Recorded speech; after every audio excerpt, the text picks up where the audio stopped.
Laurent Roland Tonekes, bonjour. Ahmed Arikpa, bonjour, amis téléspectateurs Internet, bonjour. Bienvenue. Merci. Laurent, on démarre par Matin Libre ce matin.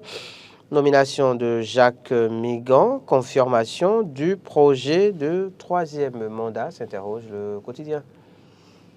Bon, est-ce qu'on dira que c'est la confirmation du projet de troisième mandat, sachant que Jacques Migan a été l'un des tout premiers à évoquer cette question du troisième mandat? Moi, je vois peut-être la récompense d'un laudateur, d'un griot du chef de l'État, du pouvoir en place, qui n'a jamais eu de gêne à revoir sa position, quand bien même les réalités n'ont pas pour autant changé dans une certaine mesure. Jacques Migan, on a vu son parcours. Hein. Je crois que pour rafraîchir la mémoire aux gens, c'est qu'en 2016, il a fait Sébastien Diavon. Il fait partie de ceux-là qui, avant même la proclamation des résultats définitifs, ont rapidement sauté pieds joints pour se retrouver chez Patrice Talon pour lui apporter leur soutien pendant que leur leader qu'ils ont soutenu n'a pas encore dit ne s'est pas encore décidé.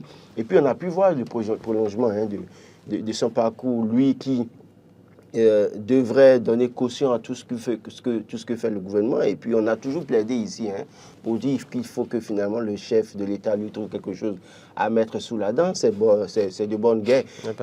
Oui, mais écoutez, il fallait lui trouver quelque chose. Parce que vous allez voir, regardez, je vais prendre un exemple simple. Sur le code électoral qui a été voté, et quand il s'agissait de la question des parrainages en 2021, voilà un monsieur qui nous disait que, et j'ai les vidéos, parce que s'il veut me contredire, je peux vous lui sortir les vidéos, les archives.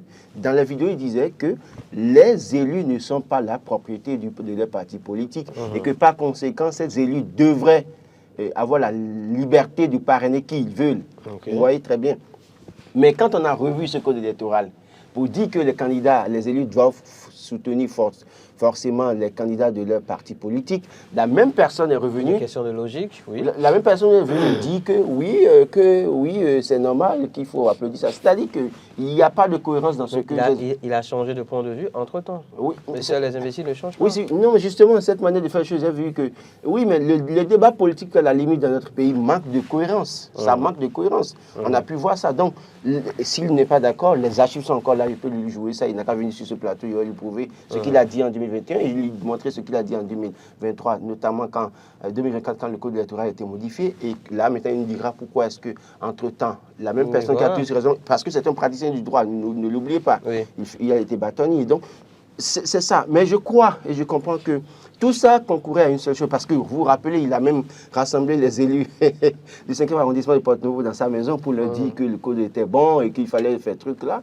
Donc, oui, voilà un personnage qui a joué tout le temps le rôle de griot, qui appréciait tout, à la limite pour montrer que tout ce qui se faisait était bon. Et donc, par conséquent, il fallait quand même lui trouver quelque chose. Même si le chef de l'État avait désavoué ça pour dire que, en fait, les griots, à parler des griots et autres, mais si lui-même, le gouvernement juge bon de nommer, de trouver de la place à un griot, à un laudateur, c'est de bonne guerre. On va lui souhaiter bonne chance et que sa mission soit bien accomplie.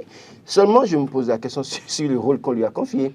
Au commissariat à la prévention de la corruption. De quel instrument disposera-t-il pour prévenir la corruption, sachant que la corruption, malheureusement, est dans nos gènes au Bénin, sachant que la corruption est dans les gènes, notamment des acteurs politiques, des cadres béninois. De quel instrument disposera-t-il pour prévenir la corruption?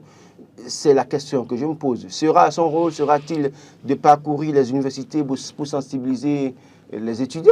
Sera-t-il dans les écoles pour sensibiliser les étudiants et les élèves? Sera-t-il dans les marchés pour sensibiliser les bonnes dames? Sera-t-il dans les ministères pour sensibiliser les cadres? On attend de voir de quoi est-ce qu'il sera capable pour prévenir véritablement la corruption. Oui, en attendant, j'ai quelques petites infos quand même, justement, sur ce Haut Commissariat à la prévention de la corruption.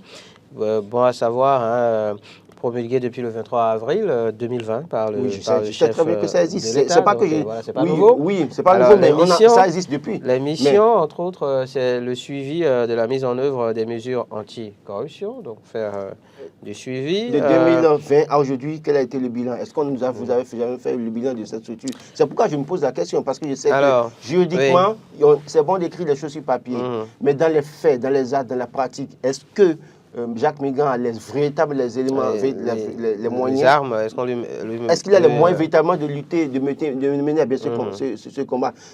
Écoutez, quand on dit corruption, ce n'est pas que les cadres, hein, c'est à tous les niveaux. Bien sûr. Est-ce qu'on lui permettra de vérifier les contrats? Est-ce qu'on lui permettra de comprendre, de chercher à comprendre le coût des réalisations? Est-ce qu'on lui donnera les moyens d'évaluer le coût des réalisations, les coûts? Est-ce qu'on lui donnera les moyens d'aller faire des enquêtes? Est-ce que cela relève justement de la mission assignée au commissariat? Alors, je parle des missions rapidement. La première, donc, suivi de la mise en œuvre des mesures anticorruption.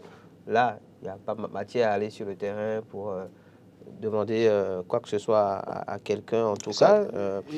Je précise que ça, c'est... Selon la première compréhension qu'on peut en avoir. Oui. Alors, en deuxième lieu, il y a la formulation de recommandations. Oui. Donc, formuler des recommandations. Troisième mission, vulgarisation des tests. On se comprend jusque-là. C'est la sensibilisation. Oui, la sensibilisation, voilà. Donc, peut-être parcourir les universités. Monts-et-Vallées, les mairies. Voilà, les mairies et tout ça. Ça va être facile. Publiques. Ça va être facile pour lui. Le privé. Alors, quatrième mission, rôle de consultation lors des nominations. Vous voyez un peu de quoi il s'agit, Laurent Antonin Caisse. Depuis que la société existe, combien de fois on a consulté les responsables pour nommer? Alors, sachant que certains parmi eux sont là-bas, bouche bée, ne peuvent pas parler. Selon la loi, en tout cas, le Haut Commissariat donc, à la prévention de la corruption est dirigé par un haut commissaire nommé par le président de la République par décret pris en Conseil des ministres. Sa nomination est forcément précédée d'une enquête de moralité dont les résultats sont satisfaisants et il a un mandat unique de 5 ans rattaché à la présidence de la République, mais il dispose dans l'exercice de ses fonctions d'une indépendance vis-à-vis des institutions de la République. La loi indique qu'il n'est soumis à aucune autorité hiérarchique. Alors, est-ce que vous pensez que véritablement, quand on veut lutter de la corruption, cette structure doit être rattachée à la présidence de la République? Rattachée, mais on l'a dit, il ne dépend d'aucune autorité hiérarchique. Vous blaguez. Vous blaguez. C'est ignorer le fonctionnement de la politique sous nos cieux. Réglementairement. En fait, c'est pour ça que je me suis posé la question. Vous dites, mais quand vous parlez, on parle on parle des missions assignées à ce poste. Est-ce que véritablement pour lutter contre la corruption, cette structure doit être rattachée à la présidence de la République? Parce qu'il est redevable, après tout, au chef de l'État et au gouvernement.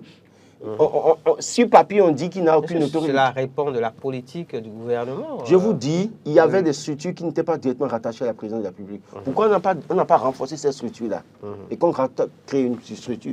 En fait... Parce qu'on veut contrôler réellement ce qui se passe à ce niveau. Parce qu'on veut plus de suivi, peut-être. Bon, peut-être. En tout cas, bonne chance à... Après c'est le genre de choses que je dis et après, on me traite de tous les noms sur les plateformes. Mais je m'en fous. De toute façon, mais je m'en fous réellement. Ce que je me dis, c'est, je dirais juste bonne chance à Jacques Migan. Oui. Enfin, il doit se réjouir. C'est vrai que ça fait un moment quand même qu'on attendait pour lui. Voilà, oui, parce que qu'on se le dise. Maintenant qu'il est à ce poste, je suis sûr qu'il a obligation de réserve. Il ne pourra pas parler tout le temps, donc on aura un peu de paix sur les médias. Vous n'êtes pas sérieux, Laurent. Vous n'êtes pas sérieux. Vous n'êtes pas sérieux. C'est sorti répétitive, je crois qu'il va réduire. Vous parlez d'une autorité, Laurent. Écoutez, l'autorité, moi, j'analyse les faits, oui. La situation, on le voit. Quand il y a une situation, il fait partie des premières personnes à se prononcer. J'espère que bientôt, on va trouver, qui m'en excuse, trouver quelque chose à notre ami Bertin Corvier également. Laurent Antonin Caisse, l'affiche du jour, ça nous intéresse ce matin pour parler de cette crise entre le Bénin et le Niger, une fois de plus. Nicéphore Soglo et Boni Yayi, des médecins après la mort, s'interrogent le quotidien, Laurent. Bon, le journal est libre de dire ce qu'il veut. Hein. Je crois que est-ce que Soglo et Boni Yayi sont des médecins après la mort? Est-ce que c'est eux qui étaient à l'origine de la crise? Est-ce qu'ils étaient partie prenante de la crise?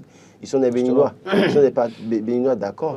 Mais il ne peut pas, c'est-à-dire ils attendaient peut-être que le pouvoir en place les associe. En réalité, c'est au pouvoir de les associer, de les appeler pour dire, bon voilà la situation dans laquelle nous nous trouvons, qu'est-ce que nous pouvons faire pour régler cette situation? Si le gouvernement ne les associe pas, ne les consulte pas, sachant que même à un moment donné, des gens ont proposé que Boni Yayi intervienne dans le débat et que ça n'a pas été approuvé dans une certaine mesure, il faut prendre acte de ce qui s'est passé. Et si aujourd'hui ils se décident à aller en tout cas un temps soit peu régler ce problème, pourquoi leur dire qu'ils sont des miliciens après la mort? Je crois qu'il Peut-être qu'on aurait souhaité qu'ils interviennent un peu plus tôt, même n'ayant pas été approchés pour le faire. Non, c'est ce que je dis, c'est-à-dire, s'ils l'avaient fait, vous savez que la situation s'empirait aujourd'hui, on dirait que c'est eux. Le simple fait de rester à l'écart, parce qu'à un moment donné, le pouvoir en place fait son travail et estime qu'il a tous les leviers en main pour régler le problème. Le monsieur, parfois, quand ce Boni Yayi sort, il parle quelque part, on lui en veut, on lui prête des intentions. Quand le président Nicéphore Sougou sort, également, on lui prête des intentions à la limite. Vous voulez qu'il fasse quoi? Les gars, les messieurs... Pour l'intérêt supérieur de la nation. Mais finalement, ils sont sortis. Ils se sacrifient. Mais finalement, ils ont décidé de le faire, non? Et pourquoi maintenant on va polémiquer là-dessus? Je crois fondamentalement que l'une des choses à faire maintenant par le pouvoir en place, c'est alors travailler, que le président de la République les invite à la présidence, au palais, les deux, et qu'ensemble ils discutent, et que Boni Yayi fasse ses propositions, et que Nicéphore Sougou également fasse ses propositions, qu'ensemble ils décident de comment est-ce qu'on peut sortir de cette crise. Vous savez, je l'ai rappelé et je le redis, le Premier ministre nigérien est très proche de Boni Yayi. Ils se connaissent très bien, ces deux cadres, deux personnalités qui s'appellent, qui se parlent. Alors, si Boni Yayi aujourd'hui se lève pour régler cette crise, parce que nous sommes sur un terrain de calcul politique, malheureusement, et c'est ça qui nous tue dans ce pays. On dira que si Boni Yayi intervient officiellement qu'il y a un problème, une sortie de crise, on fait des calculs selon lesquels c'est à son actif, et par conséquent, ce n'est pas bon pour ceux qui veulent conserver le pouvoir après 2026. Donc, l'un dans l'autre, il y a ces calculs-là qui vont peut-être qui font que ça ne peut pas évoluer. Donc, moi, je pense fondamentalement qu'aujourd'hui, il faut travailler à taire les égos. Et à se mettre au-dessus de la mêlée et maintenant accepter toute personne qui viendrait de l'extérieur du régime en place pour intervenir, pour que nous puissions sortir de cette crise. C'est très important. Parce qu'à là où vont les choses, écoutez, ce n'est pas bon pour les deux pays, ce n'est pas bon pour nos populations et il va falloir travailler très vite à régler ça. Pendant ce temps, les 5 Nigériens interpellés sur la plateforme de Semek Boji passent devant le procureur. Alors. Oui, bon, j'attends de voir comment est-ce que ça va être réglé cette affaire devant le procureur. Mais mon avis sur la question est très clair. Il faut purement et simplement relâcher ces personnes. Purement et simplement, il n'y a pas autre chose à faire. Les écouter, d'accord, et c'est normal parce que quand on interpelle les gens, il faut les présenter au procureur. Mais vous les présentez au procureur, après les avoir écoutés, je pense sincèrement qu'il faut les relâcher purement et simplement.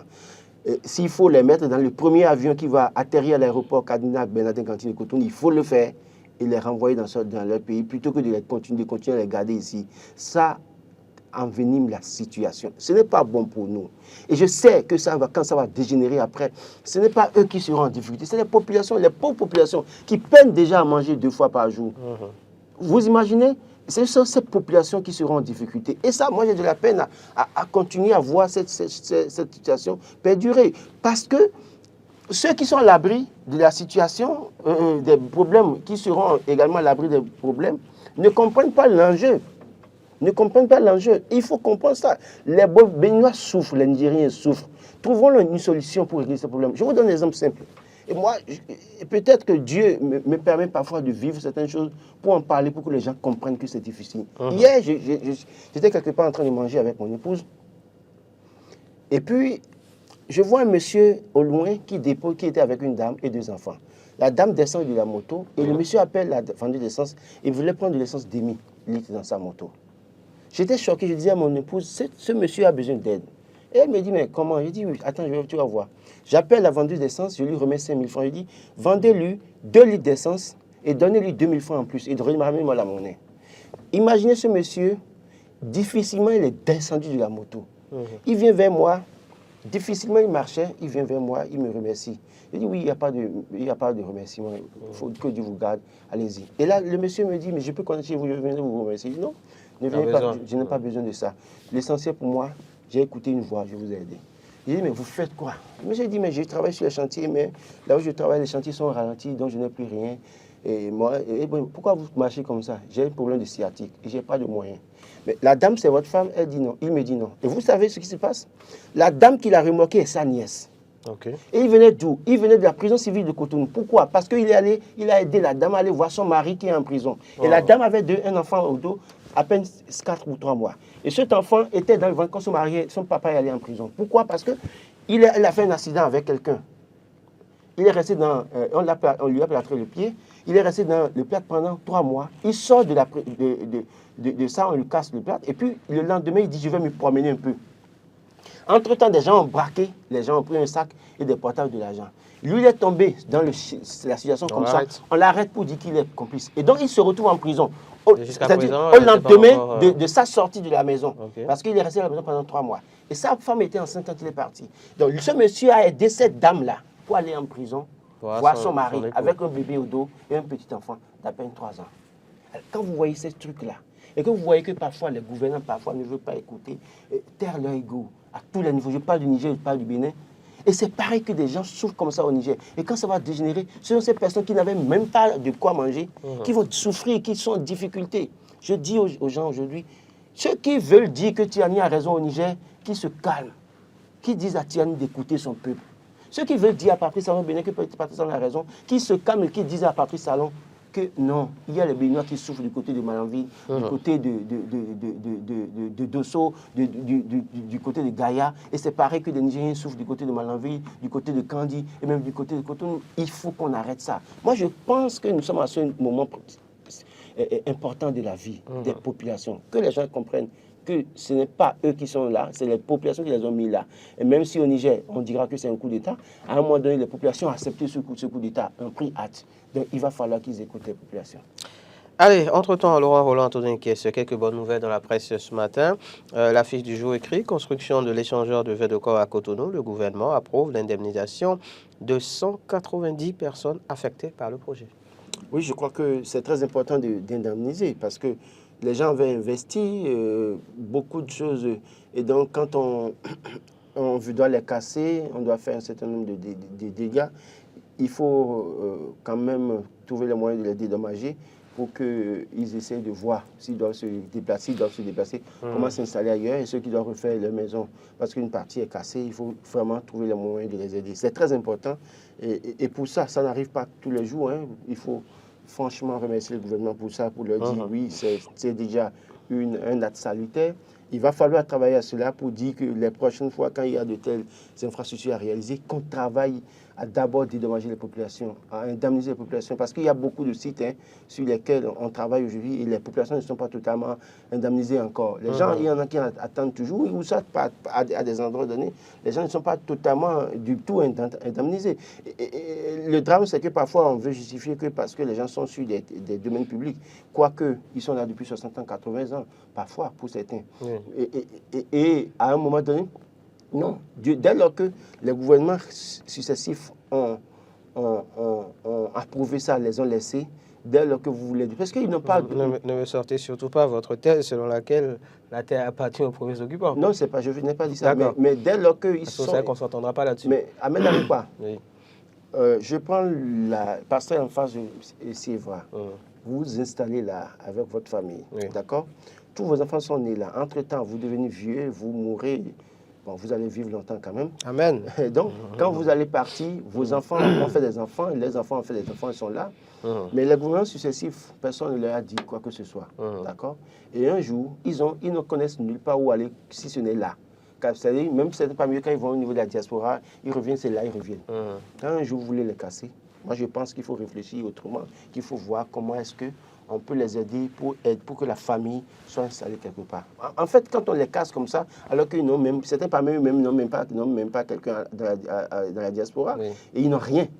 Enfin, je vous comprends, sauf que oui. Si on doit procéder ainsi, mais vous imaginez bien que n'importe qui irait s'installer n'importe où, espérant que, oui, espérant pouvoir faire assez durer à cet emplacement pour qu'après, pour pouvoir exiger, être dédommagé, alors qu'au départ, on n'a pas payé la parcelle. Non. Comprenez que aujourd'hui, là, vous ne pouvez pas vous installer quelque part comme ça.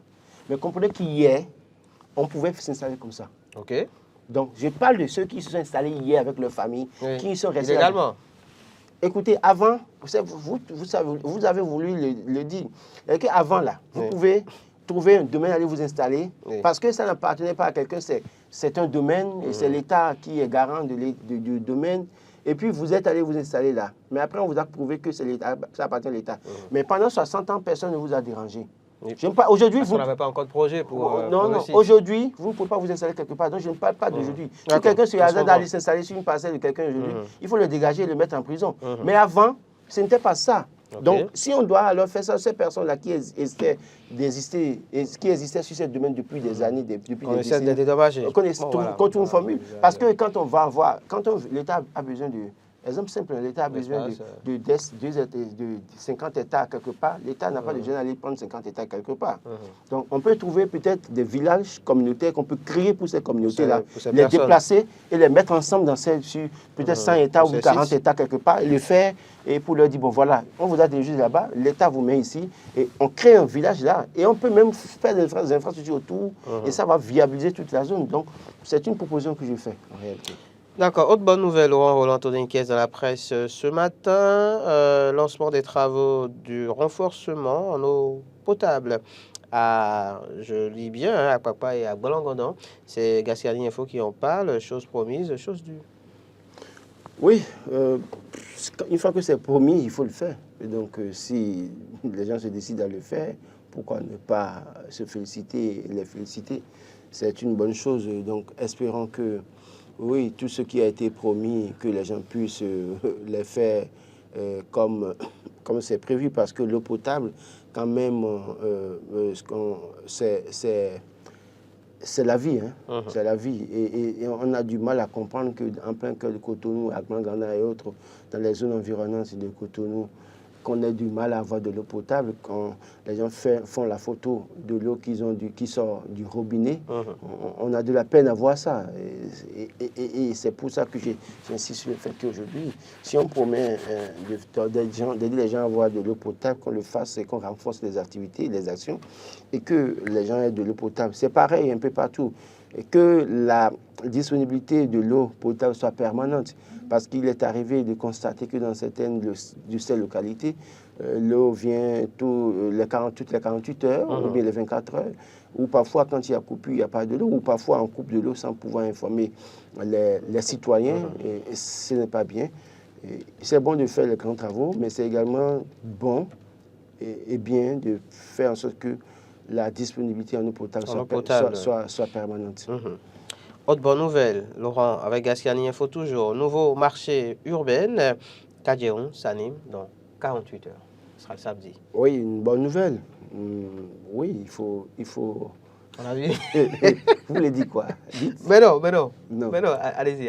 Non, je crois que c'est une bonne nouvelle pour les dames. Enfin, je pense qu'on a vu les images oui, on a vu les images. La dernière fois. Oui. C'était ça, la dernière fois, avec grâce à Valibé d'ailleurs. Oui. C'est le jeudi passé. Oui. Très belles images. De très belles images. Donc, vivement que les infrastructures soient... J'ai vu une vidéo qui circule, je crois, sur la page du gouvernement. J'ai vu les couloirs, les escaliers pour certains marchés. Vivement qu'on ait un service d'hygiène assez permanent. Oui, assez permanent. Parce qu'on se connaît. Hein. Comme on dit chez nous, nous connaissons. Donc, les gens vont intégrer les marchés. Et puis après, vous allez voir de la saleté un peu partout, de la tomate jetée dans les escaliers qui vont pourrir avec des verres un peu partout. Il faut il faut un service d'hygiène assez permanent dans ces marchés. Je ne doute pas que la société de gestion de salubrité du Grand, en tout cas, la SGDS, voilà, que cette société sera assez efficace pour ramasser au fur et à mesure les ordures, parce que vous voyez au niveau de Glodibé, certains marchés, parfois les ordures traînent là. Bon, ces derniers temps, ça s'est amélioré. Sinon, à un moment donné, ça traînait un peu, mais ça s'est amélioré. Donc, au niveau de ces nouveaux marchés, véritablement, il faut la permanence et que le service soit 24 heures sur 24, pourquoi pas 7 sur 7. C'est très important parce que si on ne le fait pas, je vous donne malheureusement, en tout cas, je sais que le chef de l'État ne sera ne assez... pas des oiseaux de mauvaise je sais que le chef de l'État sera assez intransigeant sur la question. Les dames doivent comprendre que on leur a construit un nouveau marché. Un joyau. Mais qu'elles doivent faire l'effort d'entretenir ça. Absolument. Et quiconque se verrait, en tout cas, je crois qu'il faut mettre en place un service de contrôle également. Toute personne qui serait, en tout cas, dans des situations d'insalubrité dans le marché, il va falloir les avertir, mettre en place un système d'avertissement. Une fois, deux fois, en tout cas, vous recevez des avertissements. On vous demande des comptes, pourquoi est-ce que vous avez sali votre endroit, vous n'avez pas rendu ça propre. Ou autrement, il faut un service d'entretien efficace qui tous les jours descend dans le marché et travaille. Mais même si les gens doivent travailler dans le marché pour assurer l'entretien, que les femmes aussi fassent preuve de propreté. C'est non, mais il y en a parmi elles qui sont très propres. Mais il y en a parmi elles qui parfois aussi qui sont sales. Souffrez que je vous dise la vérité. C'est votre fils qui vous parle, ne m'en voulez pas. Mais je sais que parmi nos mères, il y en a qui sont très propres. Mais il y en a aussi qui sont très sales. Donc, vous devez comprendre que dans ce nouveau marché, vous devez faire très attention. Autrement, vous allez subir la rigueur de celui qui nous dirige. Et ce n'est pas moi. C'est Patrice Talon. Voilà. Que des bonnes nouvelles dans la presse ce matin, Laurent Roland-Anthony Caisse. Je viens d'en trouver encore une autre. Je viens d'en trouver encore une autre. Avec le matinal Cotonou, complexe immobilier sur les cendres du Kangezo. Ouais, bon. Si c'est ce que les gouvernants ont décidé de faire. Oui. Ce sera beau. On parle de, je pense, j'ai lu pas de 400 et quelques logements à construire. Ouais. Est-ce que c'est... Bon, il faut le construire. Si j'ai bien lu, en tout cas, pas de 400 logements. Ce serait la propriété de qui? Je me pose la question. L'État ou les privés? Je n'ai pas lu. J'ai pu voir le conseil des ministres, on en a parlé, je n'ai pas lu la partie. Je ne sais pas. Mais je dis, c'est vrai que le Kangezo, c'est un élément très important dans l'histoire du Bénin. Et les quelques vestiges du passé sont détruits pour faire place aux travaux d'embellissement de la ville. Le prix à payer. Bon, chacun de sa position voit. Pour vous, c'est le prix à payer. Pour moi, ce n'est pas nécessairement le prix à payer. Pas pour moi, forcément. Je suppose.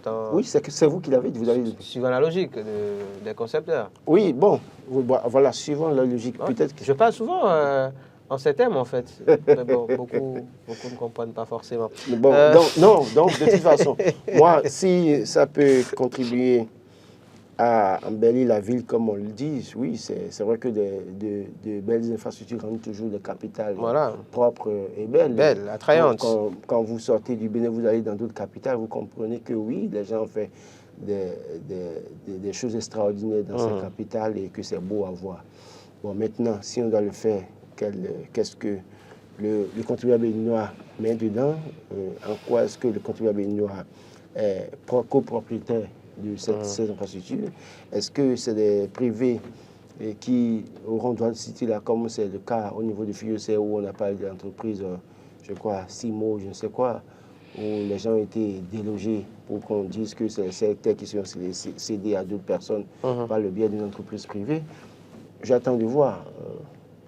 Le plus important, qu'on le fasse pour le bien du peuple. On va finir, Laurent, par ceci. 7e mandature de la HAC. Les représentants des médias sont désormais connus. Oui, les représentants des médias sont connus. On a pu voir au niveau de la presse écrite Basile Chibozo qui remporte face à Franck Poitimer, qui était conseiller à la HAC, donc qui a perdu. A perdu? Oui.